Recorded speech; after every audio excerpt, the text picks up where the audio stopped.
More Than Rich podcast. Today I'm here with Barry LaBov. Is that how you say your last name? LaBov, that's exactly right. Now, I do have relatives throughout the world, and they either call it LaBov or LaBov. I'm LaBov, so it rhymes with above. Got it. Marketing, communications, and training in 1981. That's I believe that's when your company was founded. Specialized in niche, working with companies that go to market for dealer or distribution network. Maybe you can elaborate specifically on just how you got started on that, and then we'll go into how I like to begin the podcast. Give a little bit about your background. My background is I originally was a musician, and I was writing those irritating little ditties called jingles. And so I had a client that asked me to take over their marketing department, buy it from them. And in doing that, all of a sudden, I became a marketing company, a full service marketing company. And I noticed that after a few years, Joe, what happened was there were a handful of clients we did great work with, and then there was a bigger handful that we did okay work with, but we didn't make much money, and it was kind of a hassle. We found out, to make it as simple as possible, we found out that the clients that loved us the most and the ones we loved the most happened to be, in general, the ones that had a bunch of dealers or distributors, and they needed somebody to help them because they were all over the nation, all over the world, and they needed someone to help them communicate and market. So that's what we love to do. Interesting. So you were helping to market music? Is that what you're trying to say? When we went into marketing, we were not marketing music. We were all of a sudden marketing anything from a tire company, a company that makes tires, to a company that does moving services throughout the United States.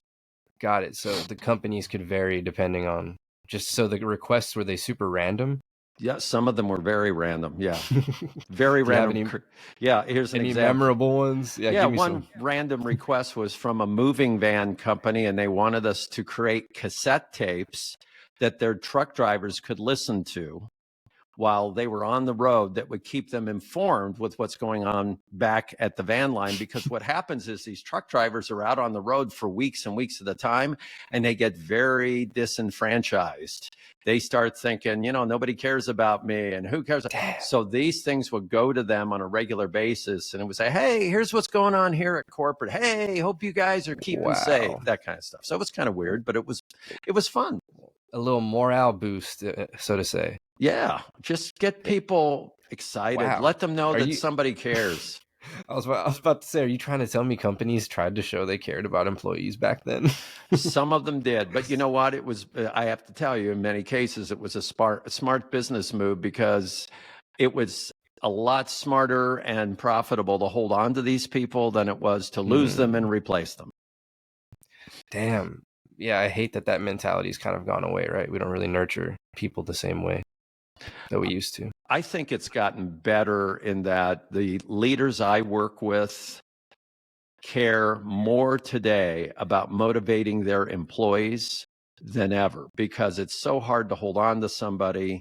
The media is so skeptical. You think every company and every leader is evil, and I work with a lot of very, very good, ethical human beings that run companies or run departments. And so it's a pleasure to kind of help them engage their employees.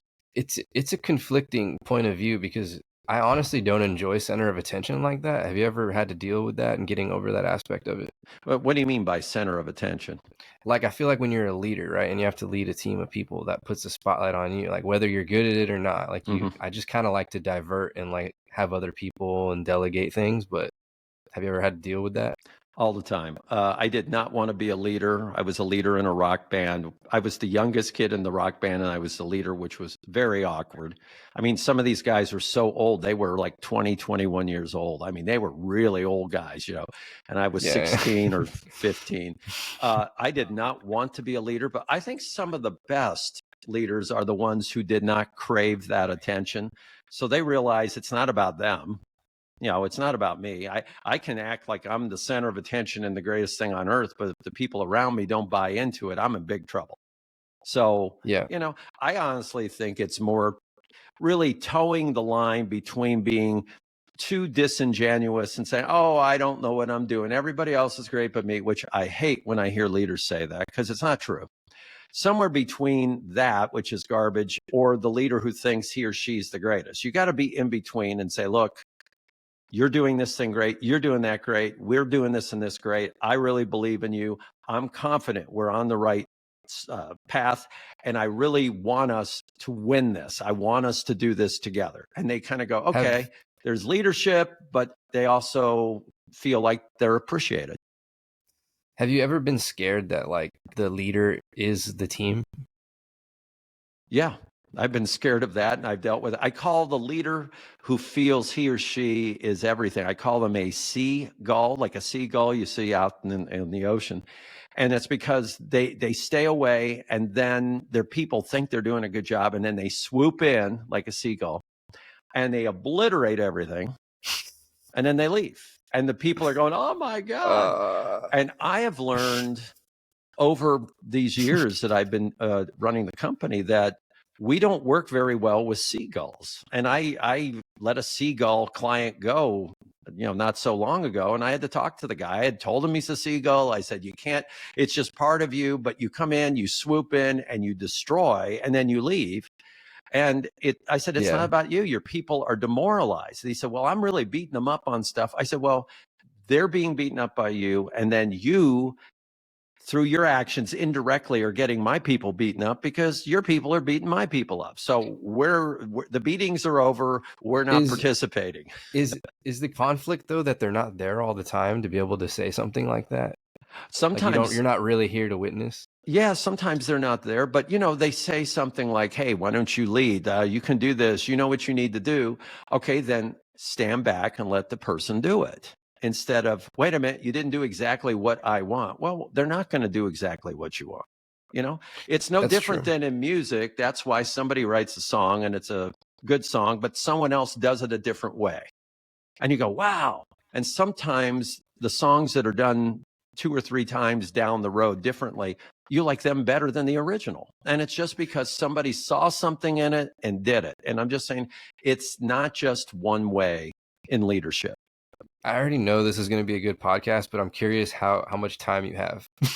No, I've got time. Whatever you need, okay. I'm here for it. No, it's because when you reminded me of music, I'm like, damn, like, okay, we have a lot to talk about. Because I believe reading music is super hard. So are you just naturally inept? Like, I'm naturally inept at reading. I don't read well. I'm really off the charts good with hearing chord progressions and knowing exactly the chords that are going on. That's me.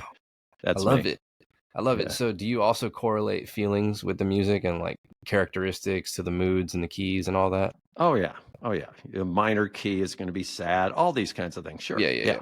For sure. The reason I'm asking is because I always thought I had an unorthodox writing style where I just write freely, right? Like in my head, I get in this mood where I just like start writing, and then I would like correlate them and categorize them by feelings and emotions in the folders. And then later come back, like if I ever hear a song, I'm like, I might have something for that.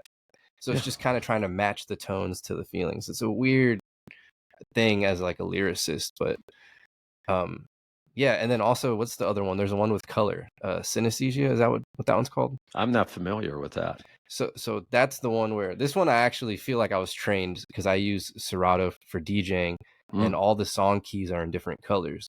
So a lot of times now when I hear a certain key, I'm like, I can correlate it to another song I know, and I'm like, oh, it's in this scale immediately, and I see that color though. Oh, so it's interesting how over time, the fact that you can do that. Like for example, E minor, which is like a love scale in my opinion, right, is like a purple color.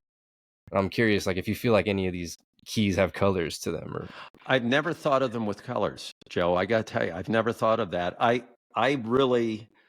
allow, when I work on a song, and I don't write songs much anymore, but I mean, I've written hundreds of songs, but I kind of let them go wherever they're going to go without judgment. And all I do is I pay attention, and I still do this today in any creative endeavor I do for my company and clients, is if all of a sudden I get lost in an idea and I get energized by it, I'm going, wait a minute, there's something good here. There's something special. And to me, that's sacred.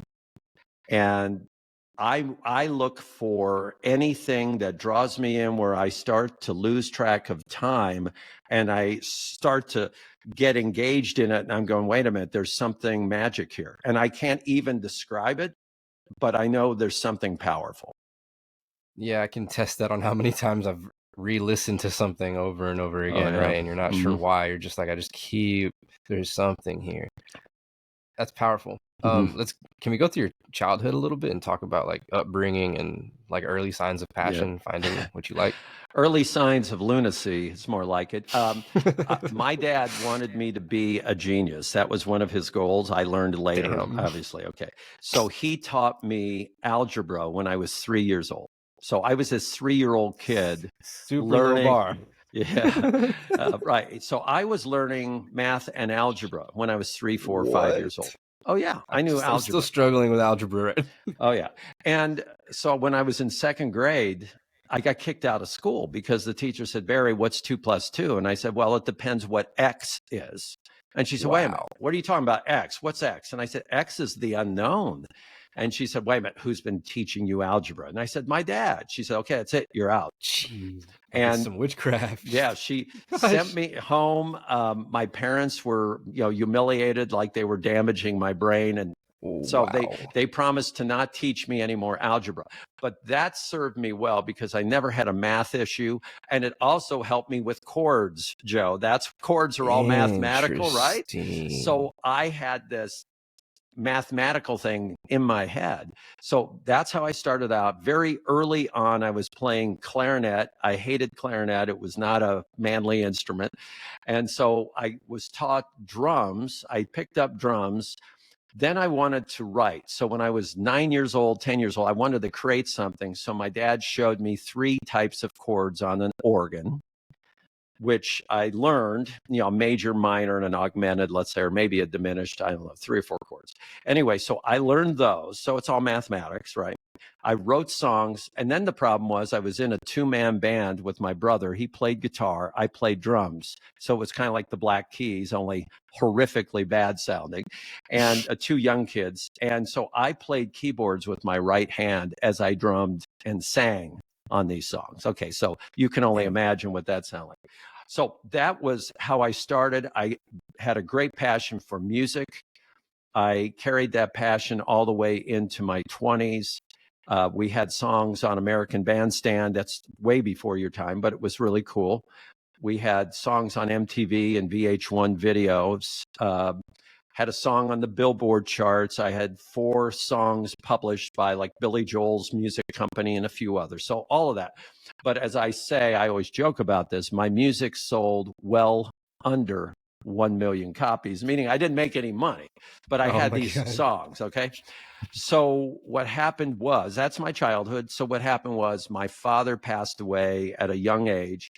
All of a sudden it was a wake-up call for me. And I thought, you're messing around. I was doing those irritating little jingles on the side, and I was doing my band. And I thought, what do you want to do? And I honestly, I got to tell you, I felt that the music industry was very unfair. You could do something great and it doesn't mean anything. And I thought business would be more fair. If you really work hard, you'll probably do okay. So I said to myself, hey, work on the business for 6 months. And if you regret it, go back to music. So I did. I've never regretted that statement. And here's my big learning. My big learning was it was not music that I truly loved. I do love music, but that was not my true love. My true love was being creative, creating something that had not been in existence before. And I could do that in helping clients and coming up with marketing programs or themes for things they did or new ways to help them solve a problem. So that's what I love. So it's a daily creative opportunity for me as I help clients and give my people internally a chance to do great things. How are you feeling about today's music industry? Still the same? No, not at all. I think it's so sad. I feel really sad for the music industry because this is hard to believe, Joe. You're a music guy. Okay. When I was your age, when I was growing up and into your age, there was legitimate reason to believe you could actually make it in music because there were lots of people in every town really trying to make it, and they were out there. And okay, that's not happening. The idea of music labels pressing bunches of albums and promoting them and all that. Okay, forget that. The royalties are down to almost nothing, as you well know, with Spotify and, all of those other things out there. So it's been terribly depleted. And my opinion in the music industry as an old man is that it used to be very, very exciting when there was a new release by bands coming out. So it could be anything way back, like the Beatles and the Rolling Stones, but Genesis and Yes. And it was like, oh, great. Okay. That almost is unheard of anymore. I was having those feelings with like Eminem albums, Yep. And it's just gone. And in part, it's so sad for the musicians because the musicianship today is superior to my day. I'll tell you, the bands and the way they play today, I mean, I'm going, oh my God, they're amazing. So it's fluid, huh? Oh, it's fluid. And the precision today is superior to back in my day. My band, we wrote great stuff and we did really good things and had talent, but my band, we were making mistakes, we were sloppy, and it was like, oh my God, why can't we play at a higher level? The bands today are so good. You go to a concert today and it's like you hardly hear mistakes, as an example. You hardly do. Back in my day, 30 years ago, you get out there, I mean, the big bands are making mistakes. Somebody's singing the wrong words. The drummer goes into the wrong spot. I mean, they kind of laugh at each other about it. But today, the standards of music are high, but I don't hear that level of originality that I'm drawn to. I don't hear the originality. I was going to say, do you feel like that, like the theatrics have also died down with it too, and it's more about skill now in that aspect? Like, is that where the real music lies? I think it comes off very corporate to me. It just comes off like, hey, we're going to put out this many songs. We're going to do this and this and that. Here's what we've got. Okay, there it is. Okay, let's go. And I'm going, but where's the passion? One thing the Beatles did that I read about that I think is a great example for creative people like you and your audience is what made the Beatles great was they constantly wanted to do better than they just did. So they would do an album, and this is what they legitimately did. They would go into the studio and produce an album in a day or two, and then they're rushed back out on the road and they're playing for 6 months and trying to write some songs, in the hotel rooms. Then they'd be put into the studio for a couple of days again. And the first thing they did was they'd say, okay, hold on. Let's play our last record. Let's listen to it. It's 40 minutes long. Let's just stop and listen to what we did. So they would listen for 40 minutes to what they did. And then one of them would say, okay, now, where do we go with this new one? Where do we take the new one? What most of the bands back then were doing was they were being rushed into the studio and they said, okay, remember, Joe, you did that country song last time. Write another country song like that. Hey, Barry, you did that kind of rock song. Barry, do another rock song like that. Hey, that one hit song of ours. Okay, Steve, go do a hit song just like that. And they were repeating themselves, imitating themselves. And that's why these bands were one-hit wonders. What the Beatles did was they were constantly striving to better their last performance. And I miss a lot of that for today. I feel it's corporate, it's appropriate, it sounds perfect. And I'm going, okay, but you're not taking me anywhere. I've already been there. One of the things that I dealt with for a long time was like battling the idea of writing the first thing that comes to mind, because I always thought everything was so corny that I was listening to. So I put myself at a higher standard to like really think about what I was writing. Right. And as I get older now, I noticed that all my best stuff is written super quick. Yep. All of my best songs were recorded super quickly. Like I had to get the idea out. There was just something about like, if I don't get this idea out, I'm going to go crazy. Like something weird compelled you in that aspect. But yeah, what are your thoughts on just writing the first thing that comes to mind, and do you encourage it? I encourage, whether it's music or whether it's anything else, allow what comes to your mind.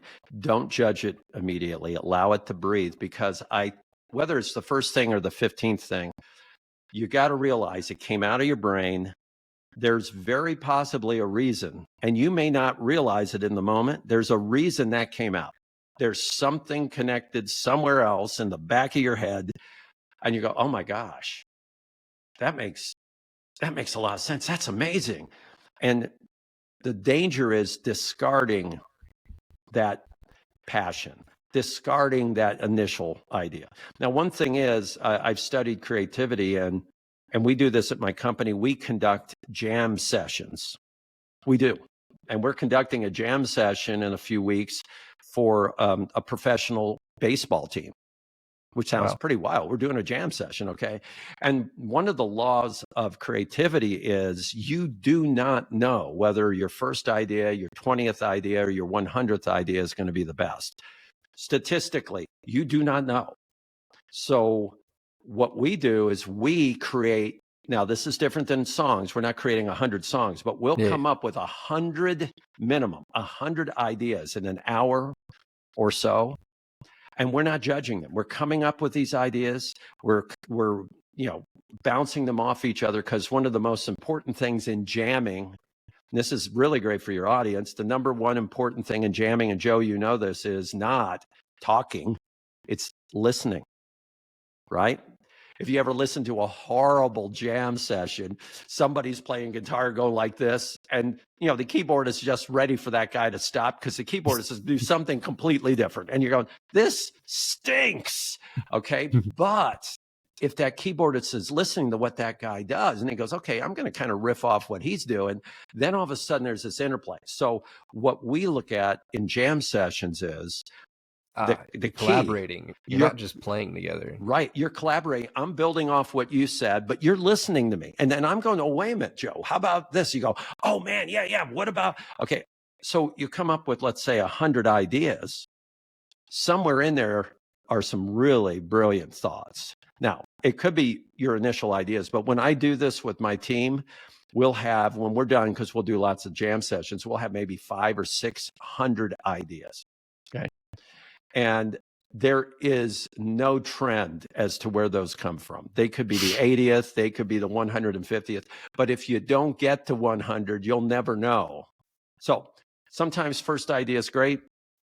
Sometimes your 20th idea is even better. To me, you push it, go, and then you're done. Then come back tomorrow and listen. And maybe that first idea, Joe, you go, that thing stinks. Or maybe you go, my God, that's like the best thing I've ever written. Yeah, you also made me think if that's a bigger metaphor for most companies at this point, right? Like a lot of collaboration was encouraged back in the day, even if we're talking about like the most basic Walmart. Everything started small, right? Yep. But at some point, everybody's just working there. Like they have to be there, or they need to be there. So that's a big difference with passionate jobs with creatives, I think. Like you would do it for free anyway. That's how I feel about everything. And I was just explaining the other day about how I always give my paintings away. I hate selling my paintings for whatever reason. Like they're just super personal to me. Like I usually gift them to friends or family or something. Yeah. And then it's hard to want to charge after I've been giving them away for so long, even more so. So it's just an interesting thought to think about how we don't value monetary gain as much when you're in a creative industry like that. Well, but I'll throw this at you. Also, tell me about a jam session. Also, I don't want to lose that thought. No, that's great. No, let's bounce off if we can. We'll jam on what you just said. I think that whether you're in a creative industry or not, what you just said is vital, which is, and it could be Walmart. I work at Walmart, let's say. Okay.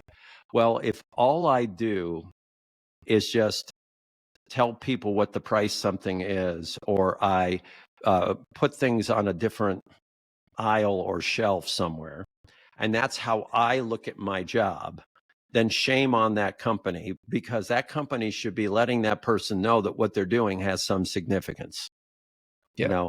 And it's very important today more than ever that our employees truly understand that what they're doing has meaning.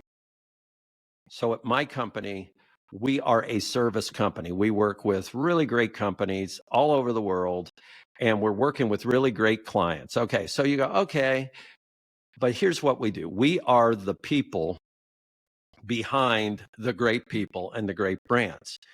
And I have to explain that to my people, and they love it. But what we're trying to do is, if we have a client that we're working with, we want them to look great to their boss. We want their brand to look great to their dealers or distributors or customers. That's what our job is. So what that means is sometimes we'll come up with an idea, or we'll challenge the thought that has been going on at that company, because what's our job? Hey, we want you to look great. We want you to look like a hero. And we think that, you know, the way it's been done could be done better. And that's why we do what we do. Otherwise, all my company would be doing is taking orders. Somebody says, yeah, we need a new brochure, a new website. Yes, ma'am. We need a new da. Yes, sir. Then we have no value.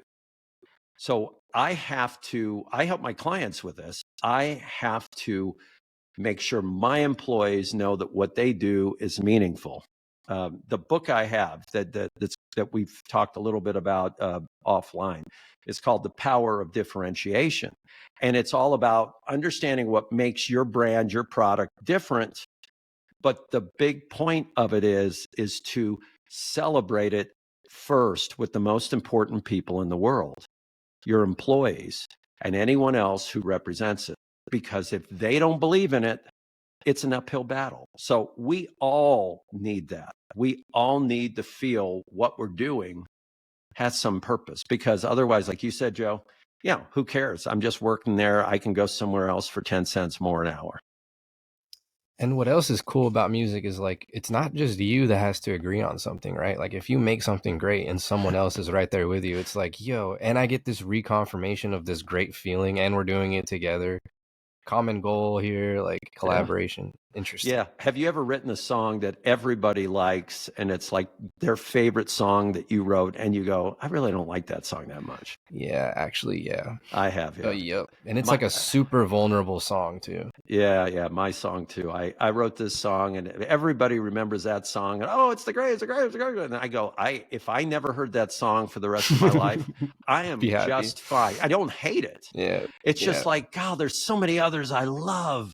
But that's part of the point that you were talking about too, which is, it's just my opinion on how I feel about that song. Others think it's the best thing I ever did. Then I'm going, okay, I'm one voice, right? There's a choir out there talking about whether that's a great song or not. I'm one voice.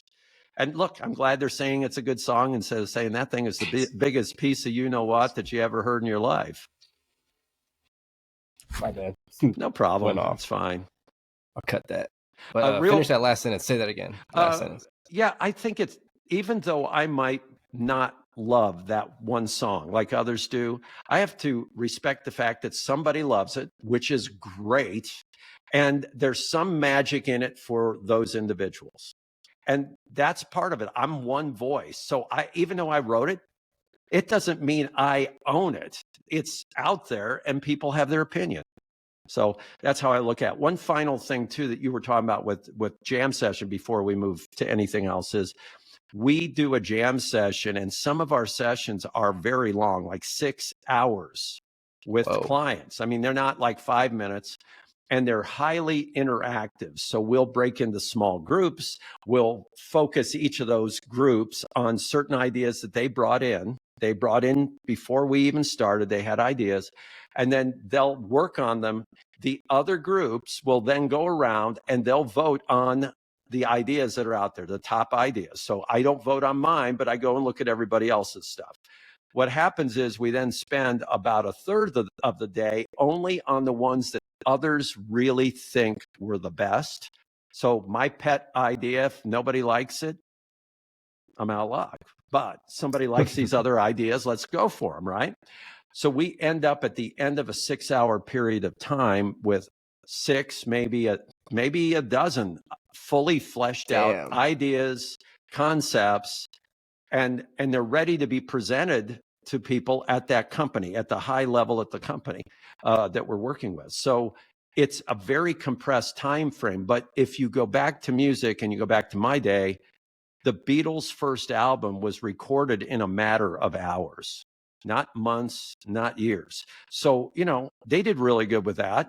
And I'm thinking, we could come up with a dozen pretty good ideas in 6 hours that are worth looking at. And if one of those ideas is a long-term masterpiece for this company that we're helping, It's a huge benefit I'm just curious what the funnest part is. of jamming. Yeah, for you, like, because I feel like I'd be looking forward to the days where everybody's like coming up with ideas, and that's the fun part for me, I would think. Yeah, I think the fun part for me at our jam sessions is seeing people get up and present their ideas to the entire audience and people contributing to it instead of kind of like being competitive.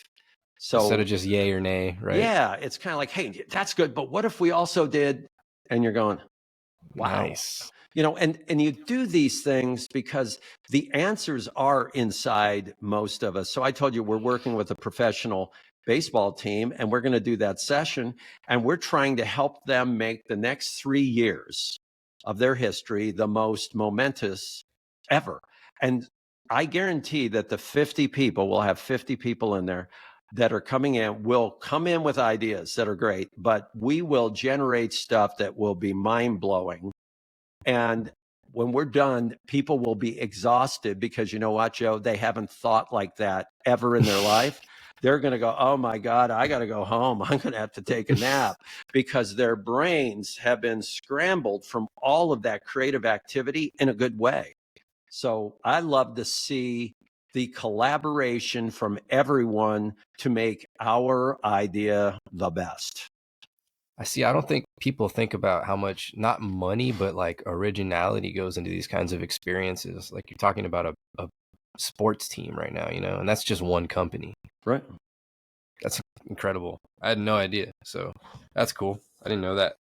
Let's go. We can go into your book a little bit. I would like to talk about it.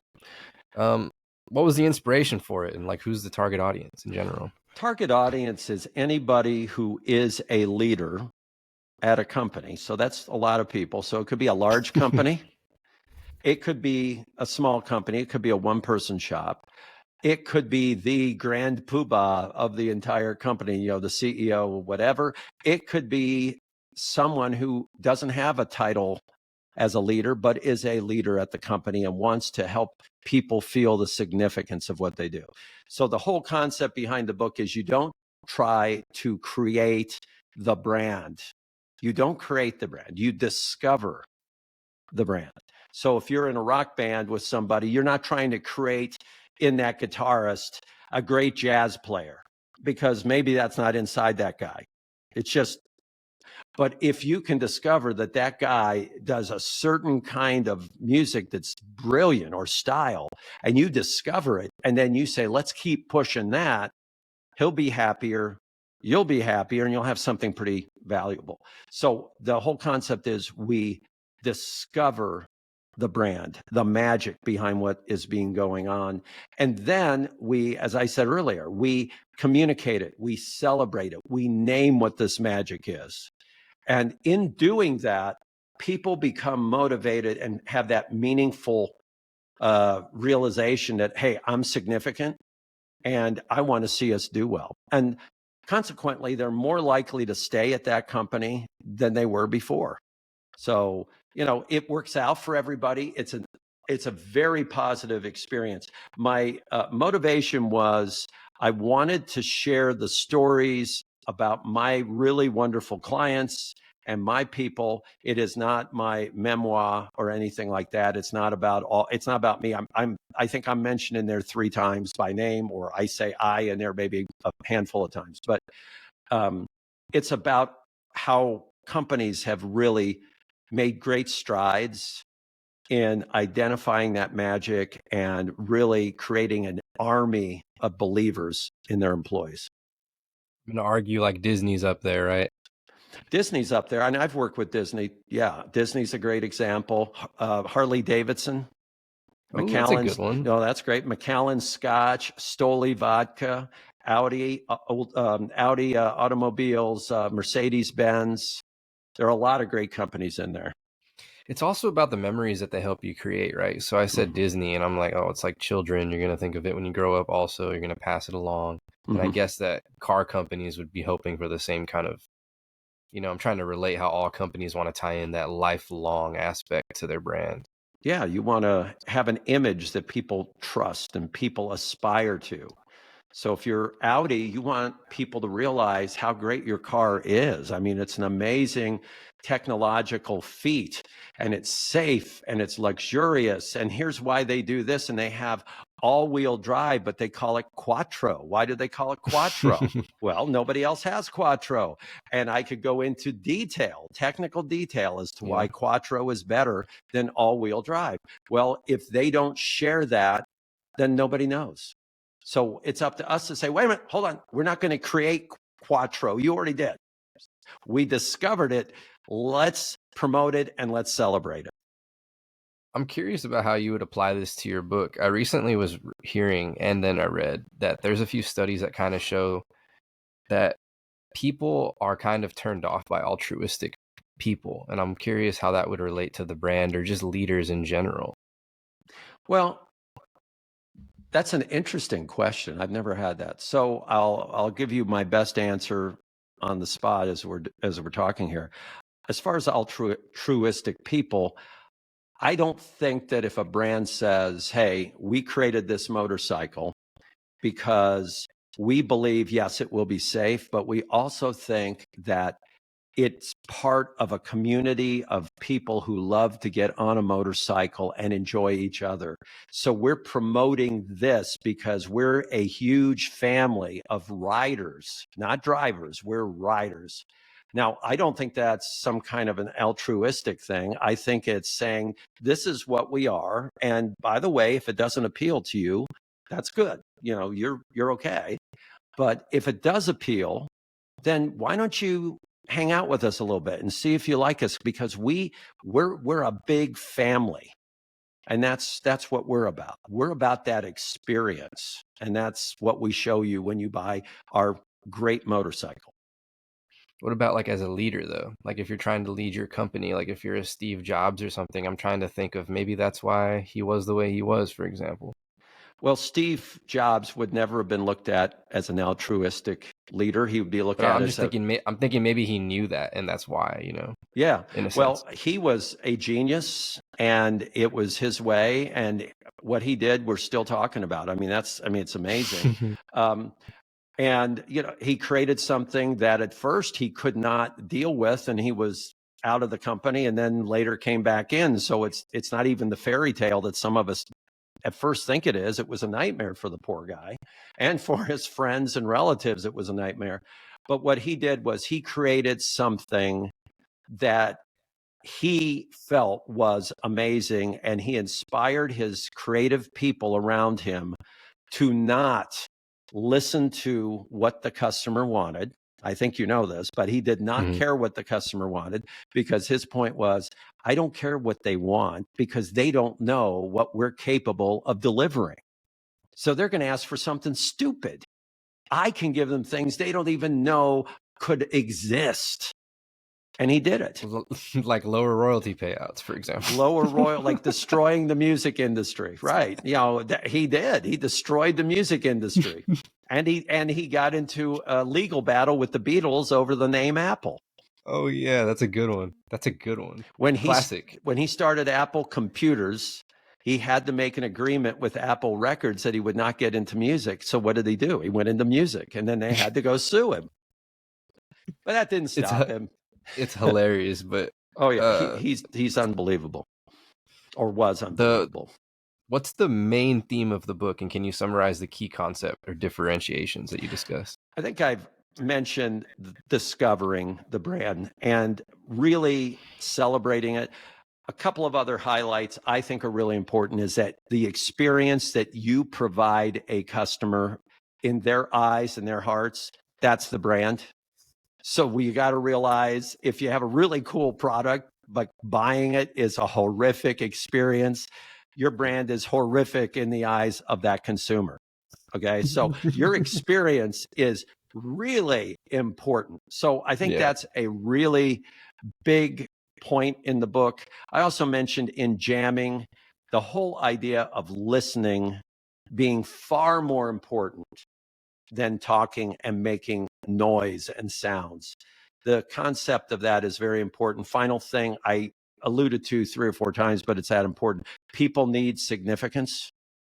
And whether you're in a rock band, whether you're a one-person company or whether you have 16,308 people, they've got to feel like they're doing something valuable. Otherwise, we're going to play the field. And the field's worldwide today. I can go anywhere. I don't even have to leave my house. So if you want me to be loyal to you, don't just say you're loyal. Give me something that makes me feel I'm a valuable human being.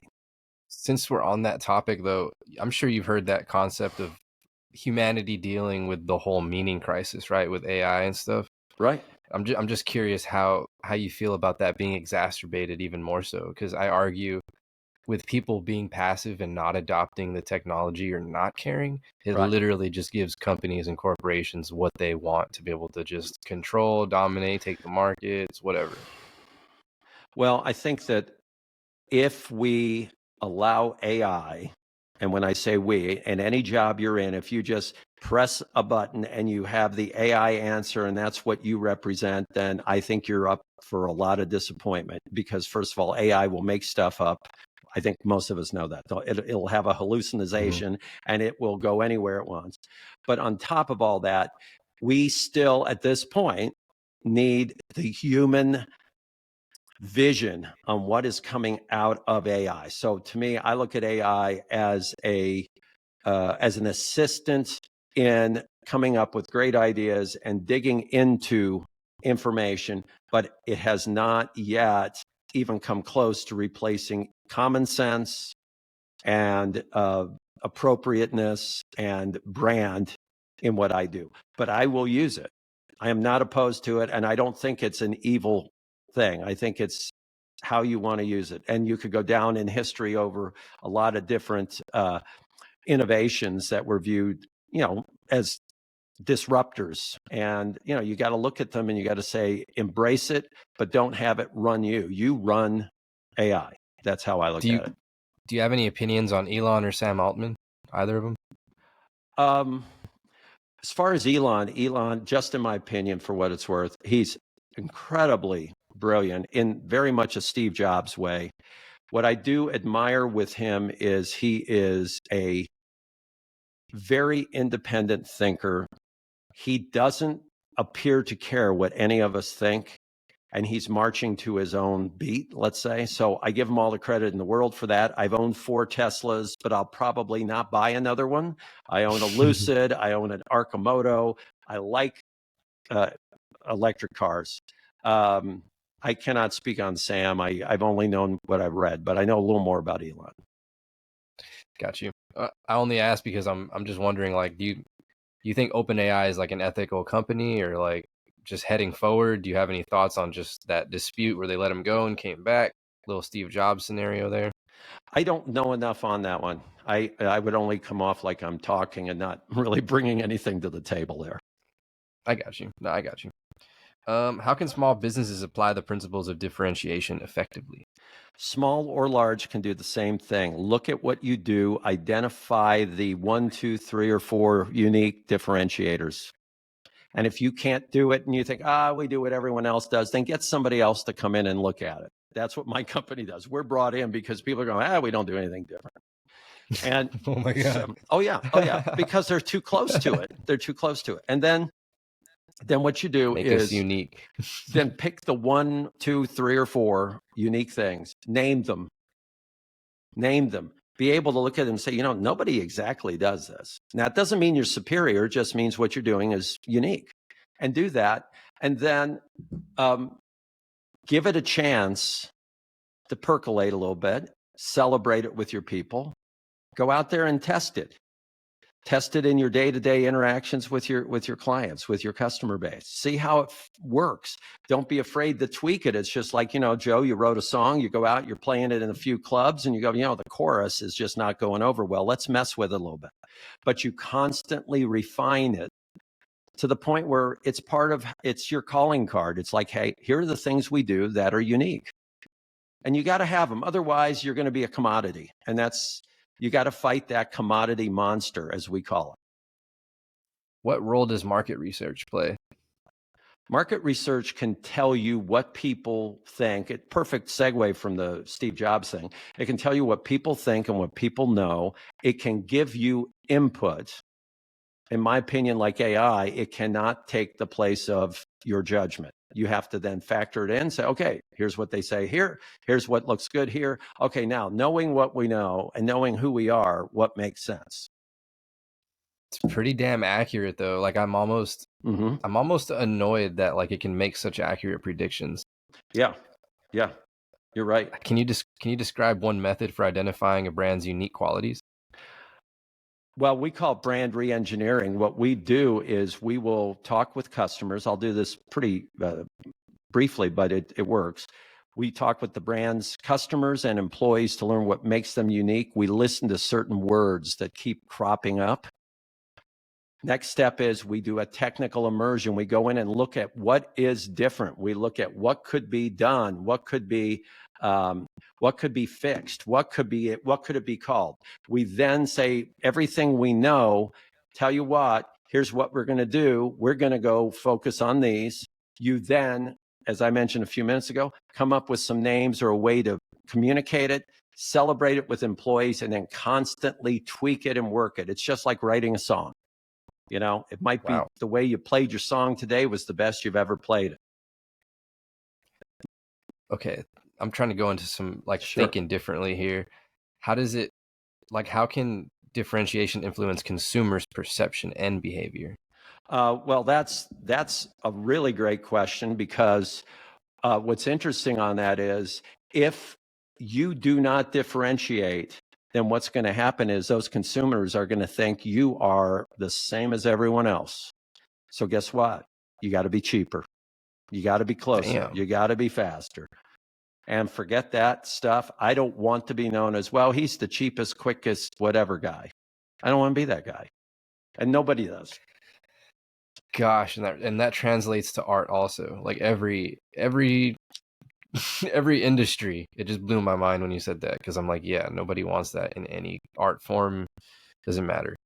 Do you discuss how technology impacts differentiation in the book? In the book, there's a section on technology, on how to utilize it. So one really simple thing is, if you've created something and it's not evident what is going on inside it. Let's pretend it's a transmission. You've created a transmission for a truck.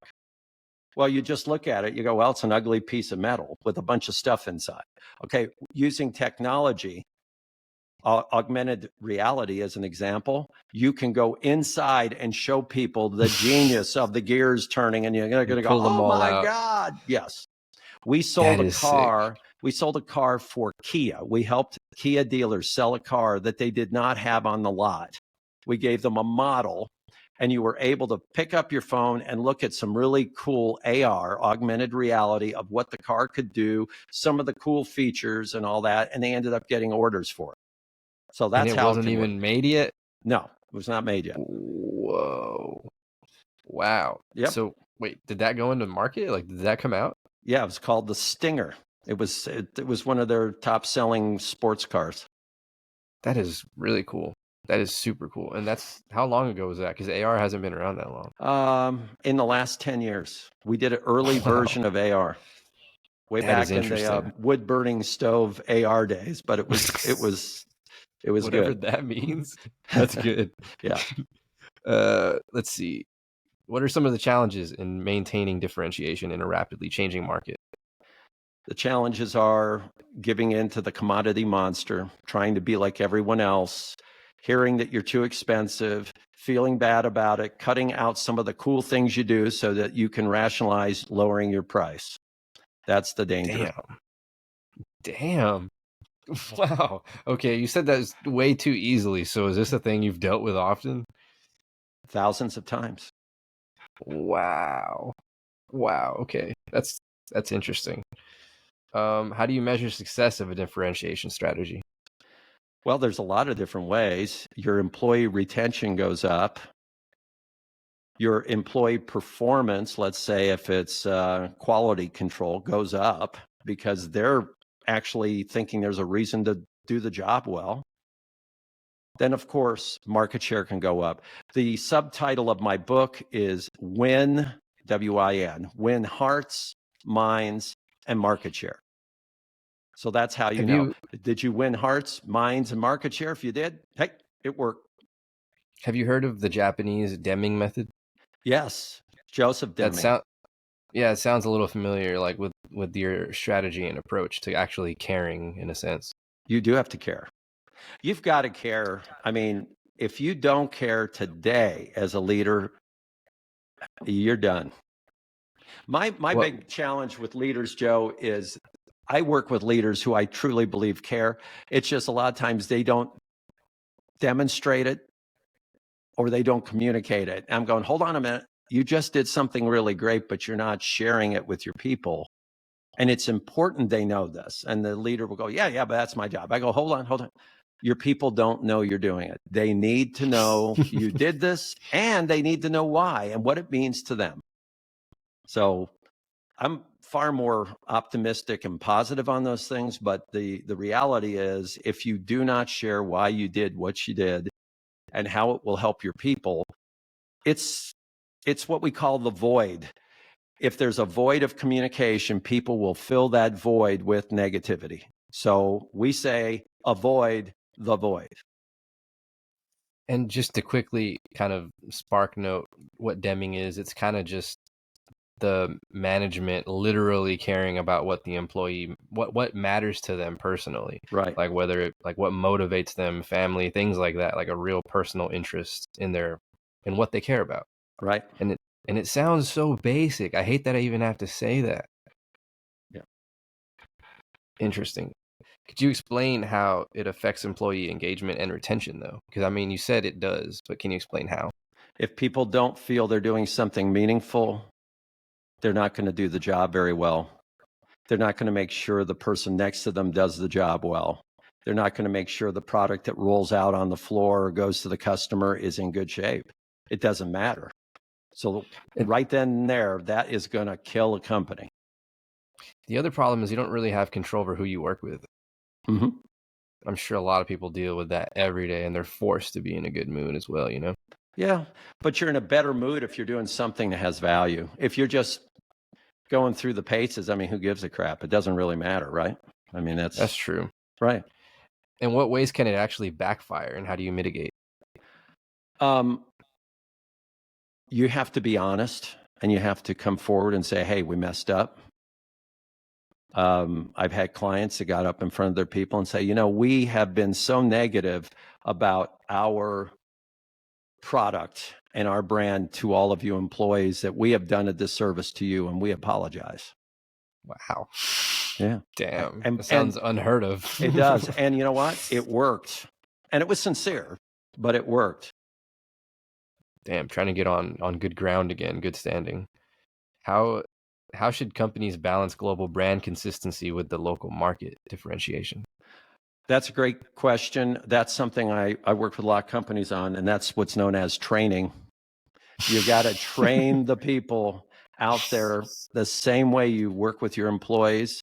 And what you do is you must, and it's imperative, you must explain to anyone who represents what you do the same things I'm telling you to tell your employees. Here's why we do it. This is why it's important. This is why we're so excited about this. This is the difference you make. Because that, if you don't do that, what you just said, Joe, is exactly the danger. Hey, we did it really great. Employees are excited. Boy, the dealers hate it. We're not selling anything. What's wrong? Well, you disenfranchised your franchises. So that's what happens. What about the intersect with corporate ethics and social responsibility? The intersect with those two things that you just talked about are really, if you think about it, you ought to be ethical. And if you're not ethical, you shouldn't be in business, period. Okay. And then you get into social responsibility. And I think that is something that's defined a little differently by, I think, almost every human on earth, because what is social responsibility, DEI, whatever you want to call it. And so social responsibility, you can overstep the line and support certain political issues that don't fit what your employees think is right, or some of your employees feel that way. So I think you have to watch that because, did I get into my business to run for office, or did I get into my business to help people who might vote for different political candidates find a home and find significance? And where I'm at is I did not get in to run for office.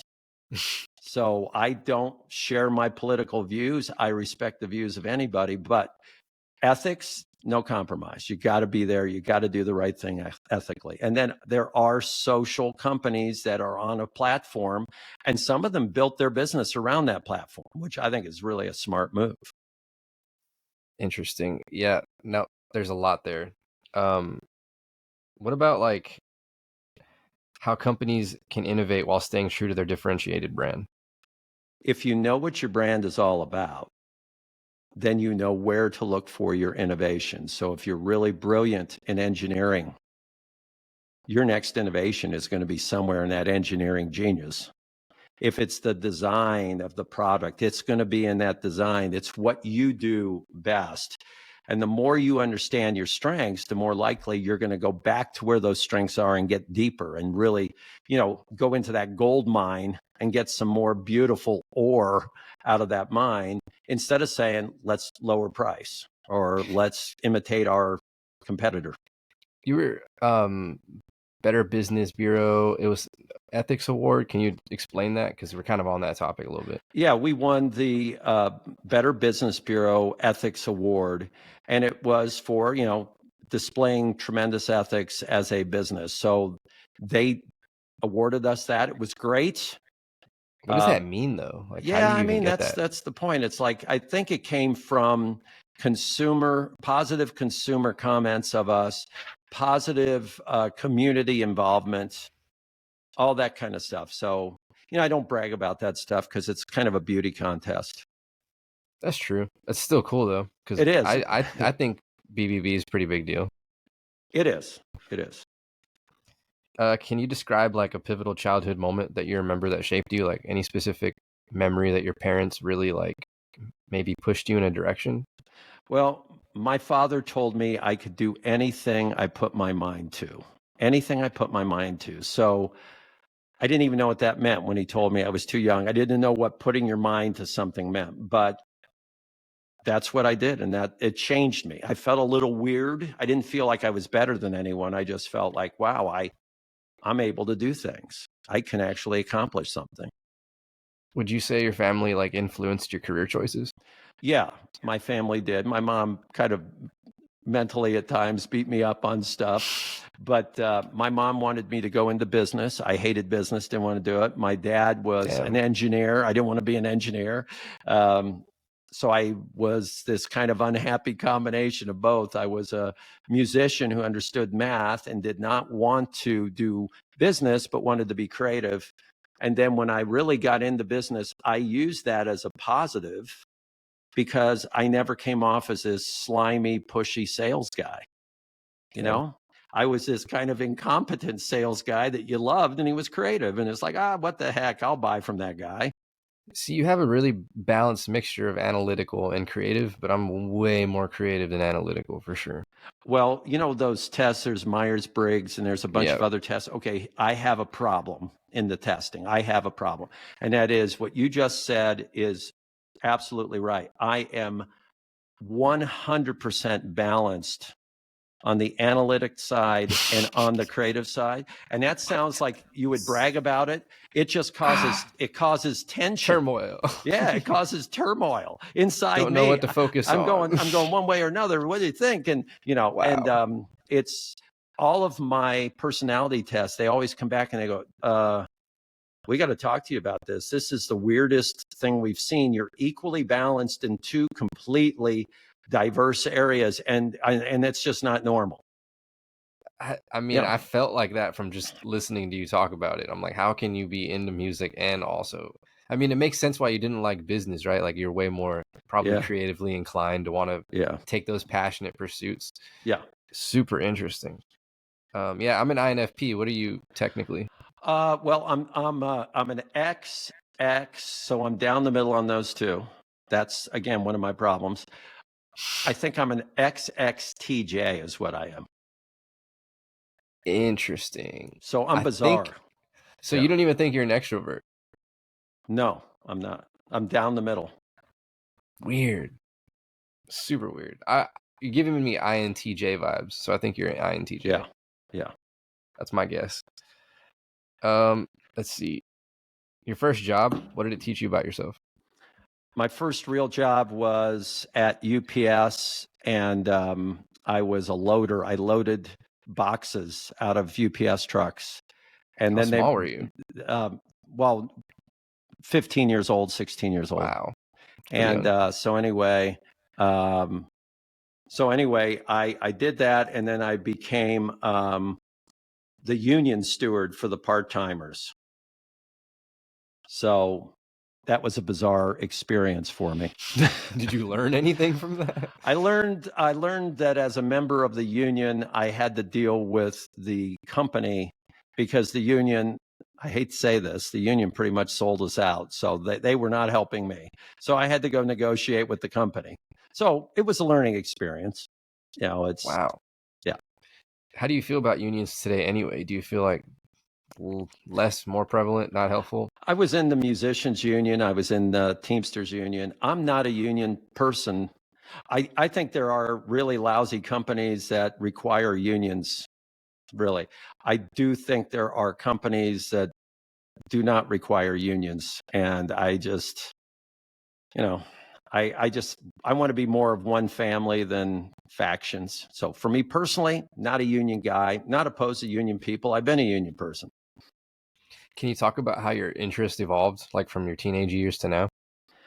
I think I was very driven, insecure, not satisfied with myself, pushing myself, um, basically beating myself up to perform better. And over the years, I became a lot friendlier with myself and thought, hey, you're not a bad guy. You're a good guy. And instead of the idea of beating myself up to perform, the idea has now become, hey, you know what? Let's enjoy life. Let's give this new idea a chance. Let's see what we learn doing this, as opposed to really coming down on myself and being tough. So I'm better on myself, which would make me better for anyone else to be around as well. I feel like those are the best people though, right? Because people don't even hold themselves usually to their own like moral standard or high regard. Yeah. Yeah. Yeah. Well, I will hold myself to an extremely high standard and be very disappointed. But I've learned to actually, I think it's funny. And I just sometimes I will quickly now in my old age forgive myself. I get angry at something, get pissed off with this. Well, I go, you know what? Okay, you didn't need to do it, but you're a good person. Let's move on. Who cares? Yeah. Yeah, no. Yeah, I agree with that. Used to dwell on a lot more when I was younger. Definitely agree. Can you recall a failure earlier in your career that you learned from? I had lots of failures. Many, Give many, me the many, many, juicy many. ones. Juicy failure. Memorable. Memorable failure. Gosh, I've had so many memorable failures. I couldn't, in baseball, I love baseball a lot. I could not hit a baseball, and I didn't understand why I had that. I couldn't do it, couldn't hit a baseball. I could pitch, couldn't hit a baseball, couldn't. I love baseball. It killed me. I felt terrible. I felt like a failure. And then decades later, I found out why I could not hit a baseball. And it was because I had no depth perception in my eyes. Whoa. Because I had an eye operation as a kid because I had lazy eye. And I stupidly, of course, I was 5 years old. How would I know this? But I didn't realize it took all my depth perception away. So I went What decades. does that really mean, though? Does that mean you can't tell if something's 20 feet away or 10 feet away? It's what I see is very flat. I don't see it very well. That's why I have to work on putting and golf. Things for me to play. I love golf, and I couldn't hit. If somebody threw me a baseball, my son's a really great pitcher. I couldn't hit a ball if he wanted. If he wanted to throw a curveball, he could humiliate me because I wouldn't know where it's coming and what it's doing. So, but you learn. So to me, I felt bad about something and it was because I didn't understand the cause of it. That's funny. Yeah. And it's not even your fault, right? Like it wasn't, but it's a great learning experience. It's now let's do the opposite. Your major success, your early success, and how you achieved it. My biggest success was when I won the Entrepreneur of the Year award by Ernst Young for the first time. I won it 2 different times, and it was the biggest success for me because it was the first time I felt, let's see, I was like 28, 29 years old. Okay. So it was the first time I felt like I actually was pretty good at something. And it was kind of, it was a statement that what I was doing was actually valid. So it was confirmation for me. It was great. Damn, that's pretty cool. What about like the skills you think you're most important in reaching your current success? Biggest skills for me are patience, listening, collaboration, and courage. So going through all that, then having the courage to say, okay, I've gone through all that. I still believe blank. And that's big for me. What hobbies do you think are like most essential for personal growth? I would say any hobby that allows a person to do a few things like get away. So you could be an accountant and say, well, wait a minute, I like to paint. Well, great. And you might say, well, it doesn't help me as an accountant. It might help you get away. For me playing golf, I have enough challenge playing golf that I have to get away from my business to go play golf mentally. I have to be away. I think a hobby that gets you away is good. A hobby that takes you in another world where you might be able to pattern match, connect other things and go, wow, is really great. So to me, I look at hobbies as an escape just for a time, just kind of a fun escape. I feel like that about painting, actually. Yeah. I hadn't thought about it till you said it. Yeah, it's good. It's just another way to express yourself. You don't think about anything. Yeah. You got to get away. You got to go do it. Yeah. How would you say that you discovered your strengths? Do you have any advice for others? I discovered my strengths by listening to others regarding what energized them about me. Okay. So if they said, hey, that was great. Okay, blah, blah, blah. I don't go, okay. But when I would hear the emotion and see the excitement from people over something I did in a good way, I would go, wait a minute, I'm touching somebody. So I'm kind of like that. That's how we talked earlier on this, Joe. That's how I look at what a great song is. So all of a sudden your emotion, you're going like, wow.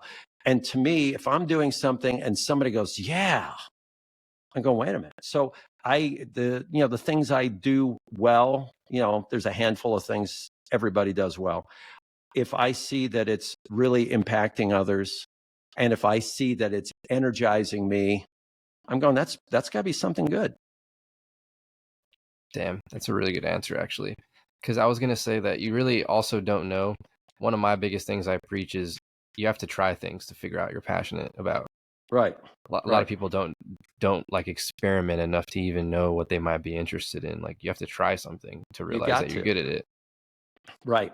And if you're too afraid to fail, then, I hate to fail. I hate to be laughed at and humiliated. I mean, it's not a lot of fun.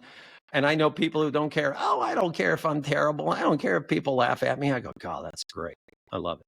But, you might as well go out and try stuff. And if you're a complete humiliation of a human being when you do it, you'll survive it.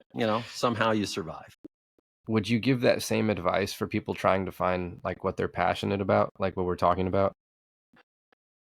Yeah, I think for me personally, I would never, and I have 2 children, and I talked with them like this too, and that is, I prefer a person follow what inspires them, what gives them fulfillment, even if it's not going to make them richer than something that is logically a more high paying job, as an example. Okay. So, because I think it's not emotionally sustainable to do something you really don't care about. or something that you get tired of, even if you're pretty good at it, I think you got to do something where you have inspiration. You feel you're doing something that makes a difference, and you're energized by it at the end of the day, as opposed to exhausted by it. You literally just hit the more than rich theme on the head. So what else does that theme mean to you, though? Just the more than rich, since we're on the topic. I think it's all about following what you believe in and being with the people you love. And if you can do that, you're more than rich. I like it. How's your passion impacted your actual personal life? That's a big one, I think. It's been great. That's what my personal life is all about. It's about being with people I love and trying to do all the right things, trying not to compromise anywhere. And you're not going to be perfect. But for me, it's given me a reason to continue doing what I do with the people at my company and working with clients and making a difference. It's everything for me. What about like the biggest challenges to turn it into a career? Because I feel like it's not easy, especially creative wise, right? Well, there are people who have a great talent, but it is not financially marketable. Seriously. And there are people who have done great paintings, and candidly, they pass away, and then years later, all of a sudden, they're famous artists. So some of us have really great talents in areas that you just don't get paid for. So maybe that person looks at their life and says, hey, I'm going to do other things that I can do well and make some good money, but I am going to really pursue this art or this creative thing that I love. And hey, if it goes somewhere, great. And if it doesn't, it doesn't. That's still a fulfilled life. How do you manage expectations in this? Because I feel like when you don't have expectations is when things do happen and fall into place. Yeah, I had low expectations going into my business, and I exceeded them. But I had so much determination that it was insane. So, I may have inevitable. something was going to happen. Probably good, but something was going to happen because I worked ridiculously hard. And my wife supported me, and she was great with me, and still is. But I mean, she wasn't the wife that said, "Hold on a minute, I want more me time." She was like, "No, go for it. Makes you excited, go for it."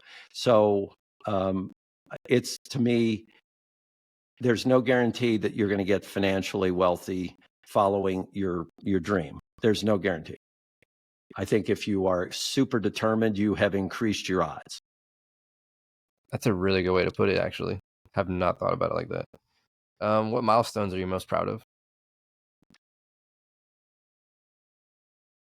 Milestones in my life are, I have been married to my wife since 1978, and we've had 20 years of happy marriage.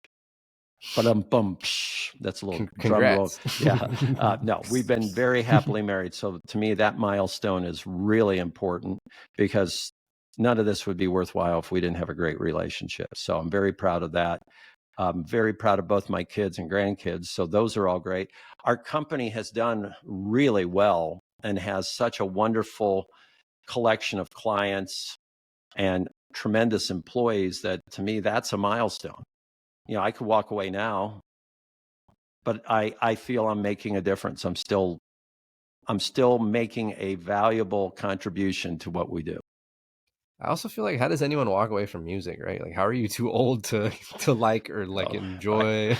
That's what's the beauty of music. That's why some people go into golf after being football players, because you can't play football all your life, but you can play golf. Music is like that. You can play music all your life. You can be lousy at music your entire life. You can be the take care of your lousiest. ears. You do. You can't go Pete Townsend and go deaf, but or Eric Clapton. You can't do that. But yeah, I mean, yeah, it's beautiful. You don't. Why give up something you love? How do you stay motivated during tough times?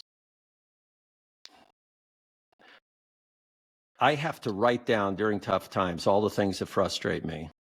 And then I write down the things I'm doing about them. And I also write down, okay, well, what's the worst case scenario?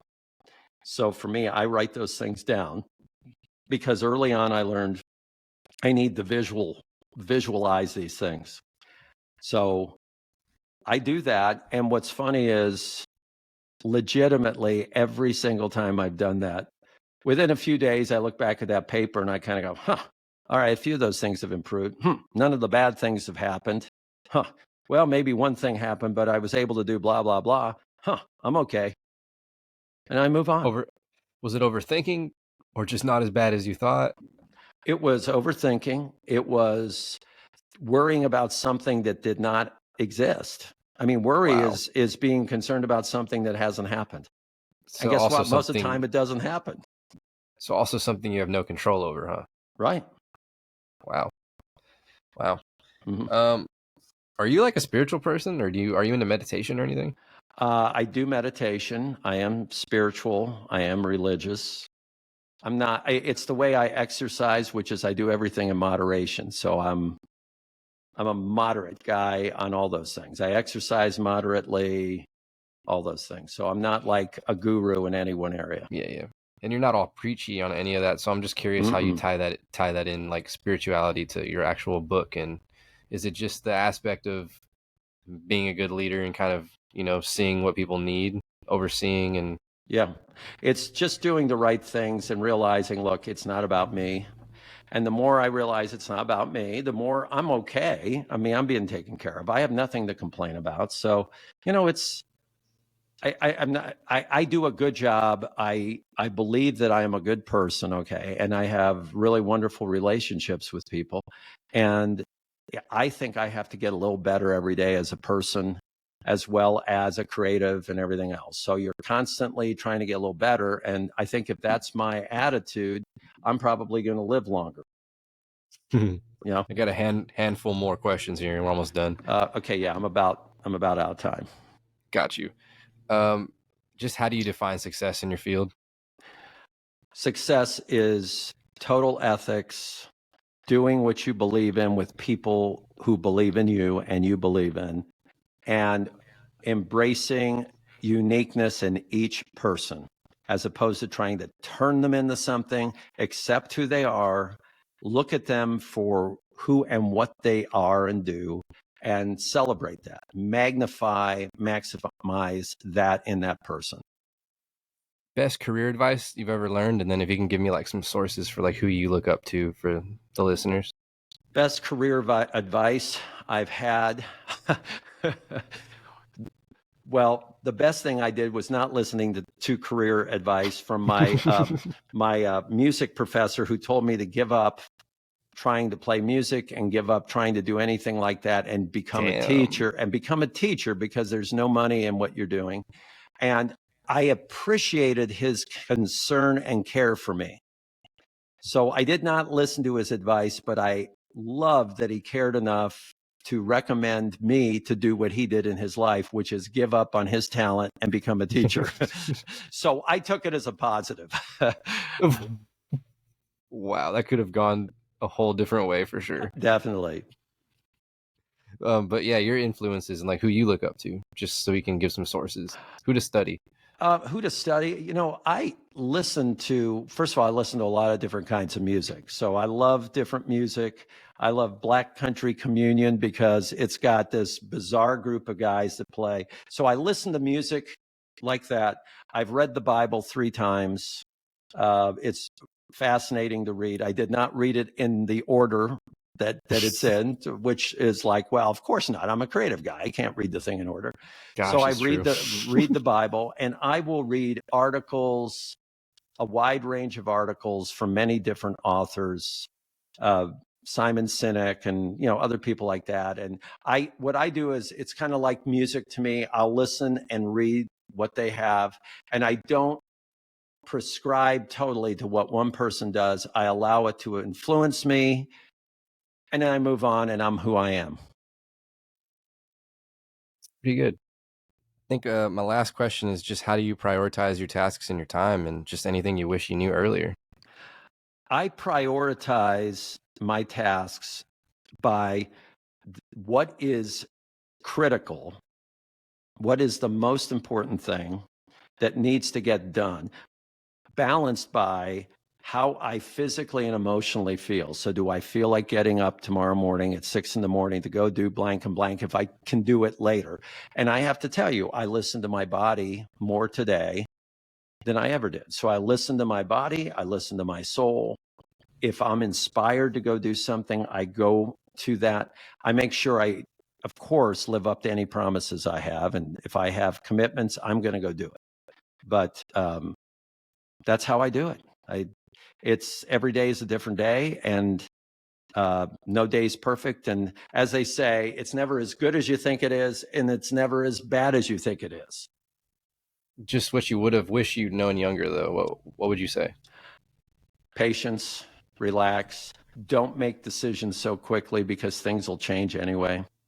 That's for me. Just wait. The idea count to 10 before you say something. To me, I need to count to like 750 before I say anything. God. So because I'm like ready to go. Let's go. And so that's what I wish I knew. Just a little more patience. Still learning, still evolving. Yeah. Yep. All day. I love it. I appreciate your time today, Barry. Learned a lot. Joe, you are an amazing interviewer. I've done a lot of these. I've done 50 in the last 3 months, and you're at the top. Thank you. Damn. I appreciate you. It means a lot. You bet.